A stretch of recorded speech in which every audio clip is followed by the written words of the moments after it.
नमस्कार, स्वागत है आप सभी का द इकोनॉमिस्ट में। तो कैसे हैं आप सब? आशा करता हूँ कि आप सब बढ़िया हैं।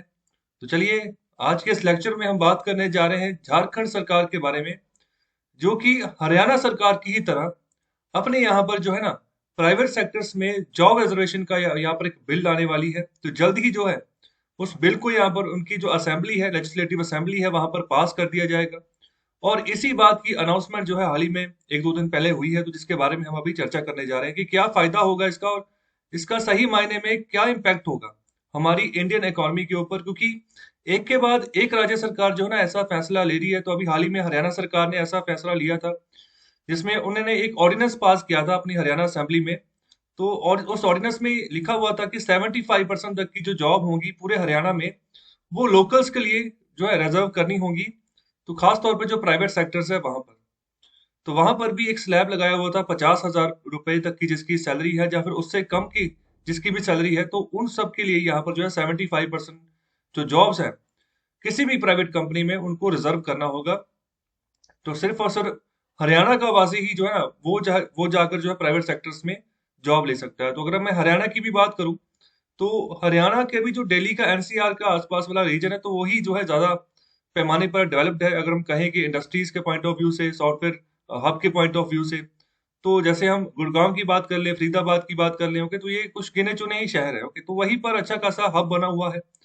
तो अभी इसका इम्पैक्ट क्या हो सकता है, इसका नेगेटिव इम्पैक्ट इस बातों का क्या होगा, जैसे अभी झारखंड सरकार भी करने वाली। तो फिलहाल पहले झारखंड सरकार का भी अच्छे से देखते हैं कि अभी ये किस हिसाब से यहाँ पर रिजर्वेशन कोटा लेकर आने वाले हैं।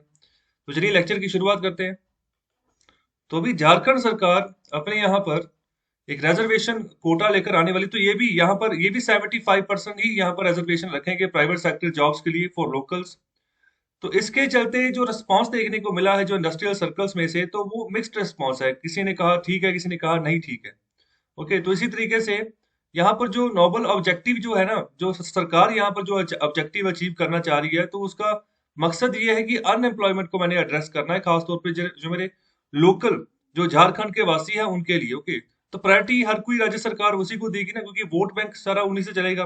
वोट्स उनसे लेनी है, वादे उनसे उनसे किए, तो एम्प्लॉयमेंट के बारे में भी फिर उन्हीं के बारे में सोचेंगे ना वो। तो ये तो हो गया ना सरकार का पक्ष की सरकार अपने हिसाब से सोच रही है।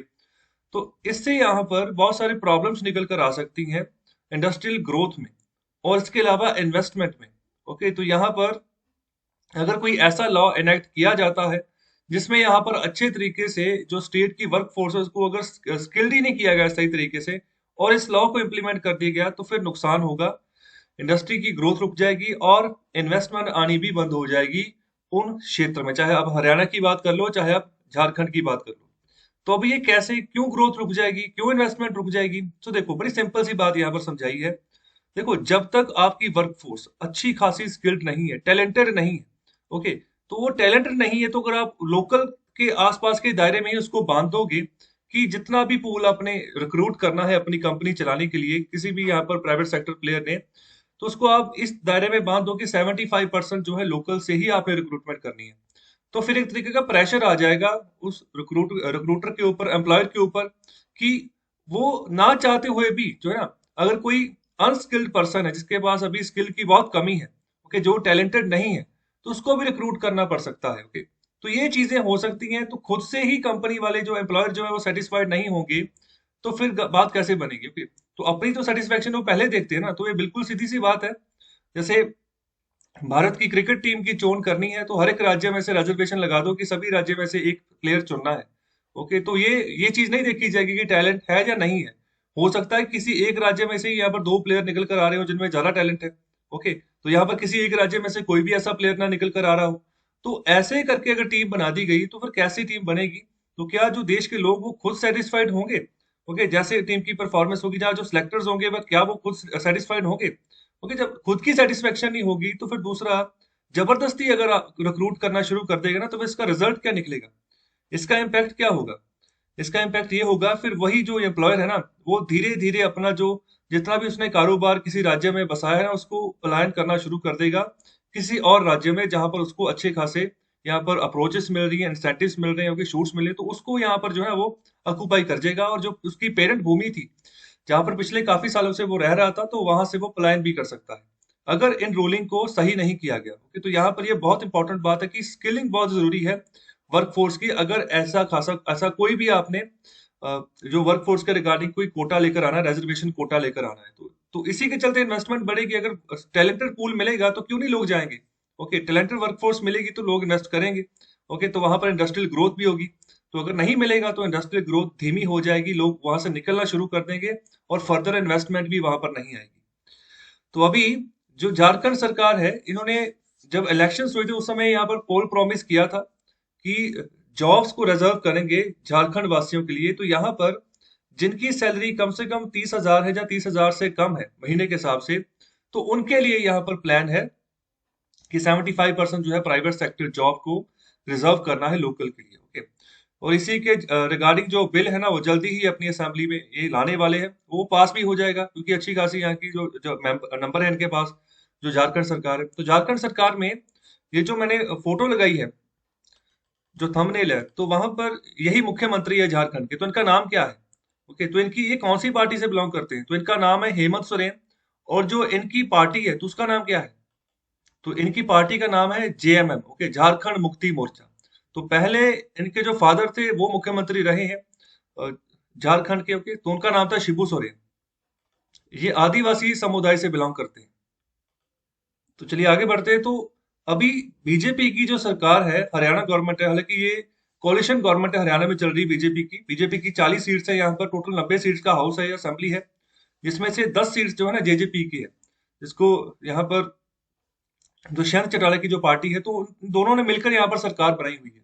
तो इसी के चलते इन्होंने पहले मूव लिया, 75% का यहाँ पर ऑर्डिनेंस पास कर दिया कि 75% जॉब्स जो लोकल रेजिडेंट्स उनके लिए रिजर्व रहेगी। तो फिर यहाँ पर क्या रिस्पॉन्स देखने को मिला खास तौर पे? तो यहाँ पर देखो बहुत सारी जो बड़ी बड़ी कंपनी जैसे टाटा कंसल्टेंसी सर्विसेज हो गया, ओके, गूगल हो गया, तो इन बड़े बड़े एमएनसीज के यहाँ पर ऑफिसेस हैं। ओके, यहाँ पर से ये संचालन करती है अपनी कंपनीज का, खास तौर पे जो गुड़गांव वाला एरिया से वहां से। तो जब उनसे पूछा गया कि आपका क्या रिस्पॉन्स है, तो बिल्कुल सीधा सीधा उन्होंने बोला कि क्लैरिटी दो अभी। ओके, तो क्या ये इसको जो ऑर्डिनेंस को आप आगे लॉ में कन्वर्ट करोगे? अभी ये ऑर्डिनेंस आया, तो ऑर्डिनेंस जो है ना उसकी उम्र 6 महीने तक होती है ज्यादा से ज्यादा, और 6 महीने के बाद वो कोलैप्स हो जाता है। तो अभी ये जानना चाह रहे हैं कि क्या इसके रिगार्डिंग लॉ लेकर आया जाएगा असेंबली में, हरियाणा असेंबली में। ओके, तो अभी वो क्लैरिटी चाह रहे हैं। तो ये भी कह रहे हैं कि अगर सही नहीं लगा, टैलेंटेड पूल नहीं मिला, तो छोड़कर जा सकते हैं। वो देख रहे हैं कि कहीं और जगह जहां पर वो अपने ऑफिसेज को शिफ्ट करें, अपनी कंपनीज का संचालन कहीं और से करें, क्योंकि ज्यादातर काम तो इनका वर्क फ्रॉम होम वाला कंसेप्ट लगाकर ही हो रहा है ना, घर से काम हो रहा है। तो उसके चलते यहाँ पर ये भी बात की जा रही है, क्योंकि तो यहाँ पर बहुत सारे लोग हैं जो हरियाणा राज्य की क्षेत्र से ही बाहर से काम कर रहे हैं, ओके, घर पे बैठ के। तो ऐसी चीजों के ऊपर ये क्लैरिटी मांग रहे हैं कि क्या उनके ऊपर भी आप ऐसा ही यहाँ पर जो है चार्ज लगा रहे हो, क्या उनको भी आप कवर कर रहे हो या नहीं कर रहे हो। तो इसी चीज को क्रिटिसाइज किया गया है। जो कॉन्फेडरेशन ऑफ इंडियन इंडस्ट्री है, जिसको शॉर्ट फॉर्म में सीआईआई बोलते हैं, ओके, तो इन्होंने यहाँ पर बोला कि ऐसे डिसीजंस को दोबारा से रिकंसीडर करो। तो ये क्या होता है, ये कौन सा ग्रुप होता है, इसके बारे में मैं अभी बताता हूँ आपको। और इसके अलावा जो सीआईआई का लोकल यूनिट है झारखंड में, तो उसने भी यही सिमिलर रिएक्शन दी है। जो यहाँ पर कैबिनेट का डिसीजन है झारखंड गवर्नमेंट का कि आप एक बार रिकंसिडर कर लो, ये सही नहीं होगा।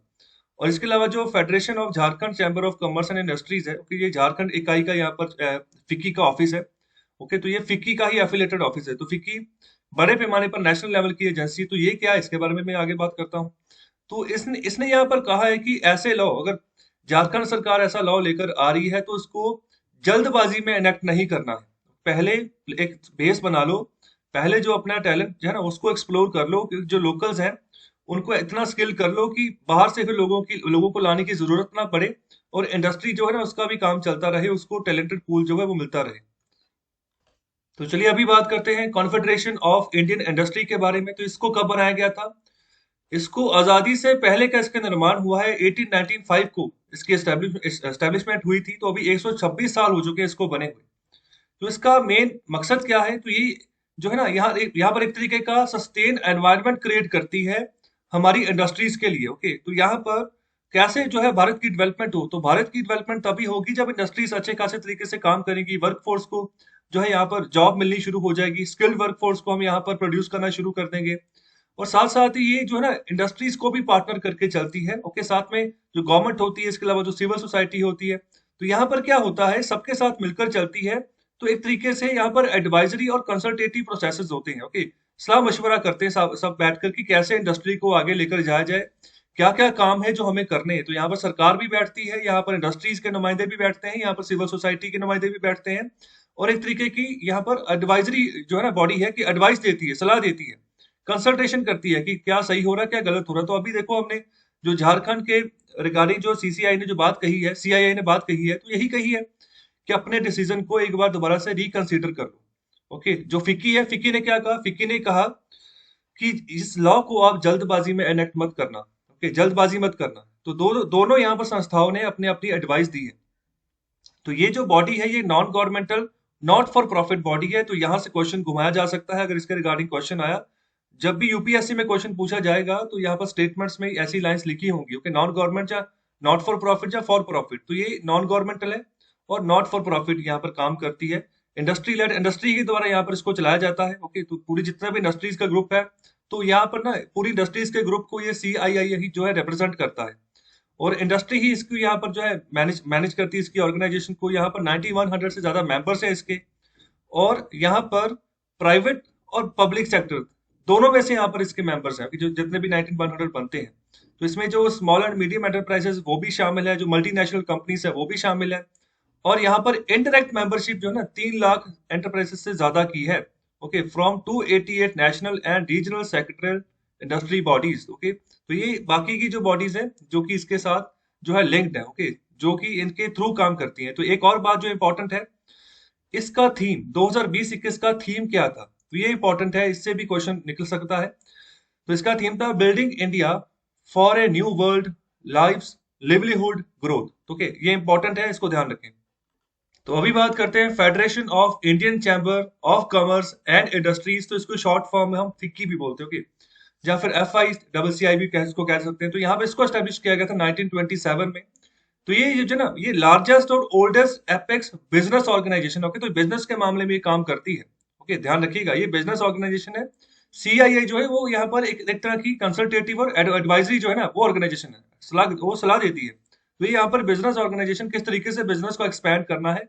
ओके, तो यहाँ पर बहुत सारे ऐसे इश्यूज होते हैं जो सरकार जो है ना इसके, फिक्की भी जो है यहाँ पर जो रिस्पॉन्सिबिलिटी लेती है, सरकार को सलाह देती है किस तरीके से काम करना है, किस तरीके से बिजनेस ग्रो करेगा भारत में।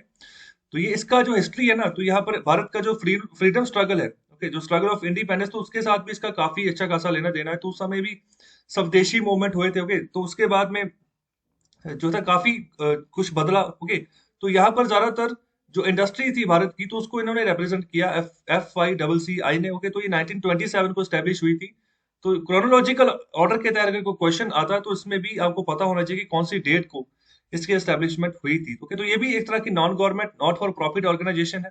तो इसको यहाँ पर ना भारत के बिजनेस की और इंडस्ट्री की आवाज कहा जाता है। ध्यान रखिए, इससे भी क्वेश्चन निकल सकता है।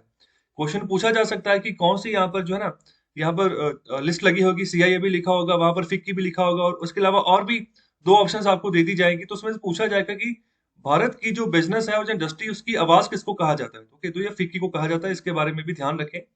तो इसका भी काम यही है। कोई तो यहाँ पर जो पॉलिसी होता है, ठीक है, उसको इन्फ्लुएंस करना, एनकरेज करना डिबेट को कि किस तरीके से आगे बढ़े, सलाह लेनी सबकी।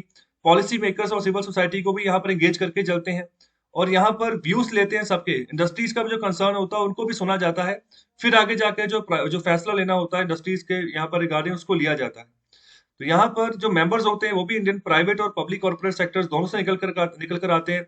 यहाँ पर भी मल्टीनेशनल कंपनीज की यहाँ पर जो है लोग बैठते हैं, इसके मेंबर होते हैं। ओके, तो यहाँ पर जितना भी इसके अंतर्गत जो diverse regional chambers of commerce and industry अलग अलग राज्यों में काम करते हैं, वो सभी इसी एक मेन प्लेटफॉर्म के अंदर काम करते हैं। ओके, जिसको हम बोलते हैं federation of Indian chamber of commerce and industry. से इसके हर एक राज्य में जो है ना आपको इसका एक बॉडी मिलेगा। ओके, तो जैसे हमने अभी बात की थी federation of Jharkhand chamber of commerce and industries. Okay, तो ये झारखंड का अलग से चैम्बर था, तो इसी के नीचे ही काम करेंगे। ओके, तो पूरे राज्यों में इसका यहाँ पर जो है दबदबा है, इसकी ब्रांचेस बनी हुई है। तो यहाँ पर 2.5 लाख से ज्यादा कंपनीज जो है ना, इतनी कंपनीज तक ये अप्रोच करते हैं। तो इन कंपनीज का यहाँ पर कोई ना कोई मेंबर होएगा, सलाह सलाह वगैरह ली जाएगी, फिर आगे बढ़ेंगे। ओके, तो यहाँ पर इस तरीके से कोई भी ऐसा सरकारों के द्वारा कोई भी मूवमेंट लिया जाता है, कोई भी डिसीजन लिया जाता है, जैसे अभी लिया 75% जो है रिजर्वेशन की जाएगी प्राइवेट सेक्टर जॉब में। तो अभी फिर यही बोलते हैं, फिर आगे फिक्की बोलेगा, सीआईआई बोलेगा, तो किनके बिहाफ पर, इंडस्ट्रीज के बिहाफ पर। ओके, पब्लिक सेक्टर इंडस्ट्रीज उसके बिहाफ पर, प्राइवेट सेक्टर इंडस्ट्रीज उसके बिहाफ पर। तो वो ये बात रखेंगे कि क्या सही है कि क्या गलत है। ओके, तो इसी के चलते एक तरह का जो प्लेटफॉर्म जो है प्रोवाइड किया जाता है नेटवर्किंग के लिए। यहाँ पर किस तरीके से भारत के अंतर्गत जो है ना इंडस्ट्री को बढ़ाया जाए, बिल्ड किया जाए अलग अलग सेक्टर्स में। तो इसको first port of call for Indian industry भी कहा जाता है। Okay, first port of call for Indian industry. और ये पॉलिसी मेकर्स को भी साथ लेकर चलते हैं, जो इंटरनेशनल बिजनेस कम्युनिटी है उनको भी यहाँ पर जो है साथ लेकर चलते हैं। तो ये है पूरा का पूरा सिनेरियो। जब झारखंड में अभी अनाउंसमेंट हुई है, अभी जल्दी ही ये बिल भी पास कर देंगे। जब बिल पास हो गया तो फिर जब एक्ट बनेगा, जब लागू होगा तो फिर ये 75% वाला कोटा चलेगा झारखंड में भी। और जो लोग बाहर के राज्यों से रिक्रूटेड है अलग अलग कंपनीज में, तो उनकी जॉब जाएगी। तो हरियाणा में भी सिमिलर होगा। जब ऑर्डिनेंस कोलैप्स करेगा, जब ये लॉ लेकर आएंगे, तो लॉ जब एक्ट बनेगा तो उस समय यहाँ पर हरियाणा वाले एरिया में यही दशा होगी। ओके, लोग जो है हो सकता है दिल्ली की ओर प्लान करते हैं या नोएडा की ओर प्लान करते हैं। दिल्ली में तो प्लान मुश्किल ही होगा, क्योंकि वहां पर पहले ही बहुत बहुत ज्यादा रश है। तो वहां से निकल के तभी तो आसपास के एरियाज में कंपनी सेटल हुई है। तो उनकी जो दूसरी अप्रोच होगी, अगर गुड़गांव को छोड़ते हैं तो नोएडा वाली साइड भी वो जाएंगे। ओके, उत्तर प्रदेश के जो आसपास के जो एनसीआर के रीजन होंगे वहां पर ही वो सेटल करेंगे अपने आप को। तो कैसा लगा लेक्चर आपको? तो कमेंट बॉक्स में आंसर जरूर दें, फीडबैक दें। और क्या ऐसे लेक्चर्स आपको कंटिन्यू चाहिए? ओके, कितने लेक्चर्स आपको एक दिन में ऐसे चाहिए? ओके, अलग अलग न्यूज के रिगार्डिंग। तो मुझे आप उसके बारे में भी कमेंट बॉक्स में बताएं। और इन लेक्चर्स को ज्यादा से ज्यादा शेयर करें, चैनल को भी सब्सक्राइब करें, लाइक करें साथ ही साथ वीडियो को। बहुत बहुत शुक्रिया, धन्यवाद।